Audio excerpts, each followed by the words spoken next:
Good evening friends. आज दिन 13 मई 2026 eClerx services limited company ने अपने Q4 FY26 के रिजल्ट्स अनाउंस कर दिए हैं। टोटल इनकम निकल के आई है 1137 करोड़, जो कि पास्ट क्वार्टर में थी 1100.40 crore and in last year for the same quarter it was 930.20 crore.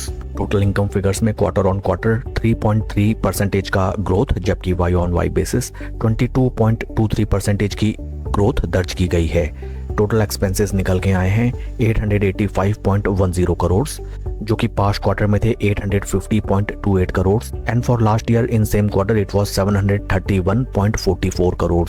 Total expenses figures में क्वार्टर ऑन क्वार्टर 4.10% का इंक्रीमेंट, जबकि वाई ऑन वाई बेसिस 21% की इंक्रीमेंट दर्ज की गई है। पैट निकल के आया है 189.65 करोड़, जो कि पास्ट क्वार्टर में था 191.80 crore and in last year for the same quarter it was 152.51 crore.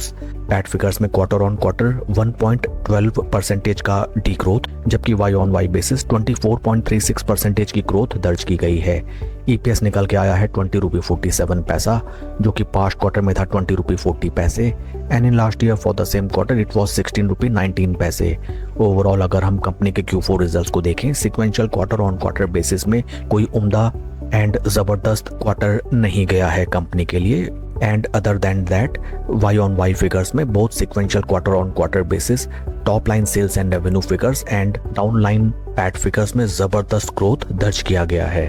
Along with Q4 results company ने डिविडेंड भी अनाउंस किया है for its investors. Dividend details को अगर हम रिफर करें, dividend of ₹1 per equity share has been declared as dividend by the board of directors of the company। आइए अब हम चलते हैं शेयर के टेक्निकल चार्ट पैटर्न की तरफ। This is weekly time frame, जहां पे हमें नजर आता है that stock for a longer time duration एक सीमित रेंज में हमें ट्रेड करता हुआ नजर आता है well above its 200 week moving averages. Right now stock अपने 20 एंड 50 वीक मूविंग एवरेजेस से कोसों दूर ट्रेड कर रहा है, which reflects that stock is right now in severe bears trap. इस स्टॉक में बुल्स की वापसी हमें तब नजर आएगी जब एक क्लियर ब्रेकआउट हमें इस स्टॉक में दिखाई दे and after a clear trend emerge in this stock at that point of time, या फिर at the time of retracement इस स्टॉक में पोजीशन बनाना एक बेहतर रणनीति साबित होगी। काफी इंटरेस्टिंग होगा देखना कि कल के ट्रेडिंग सेशन में स्टॉक कैसे रिएक्ट करता है to Q4 results. That's all for the video friends, please like and subscribe my channel. Thank you.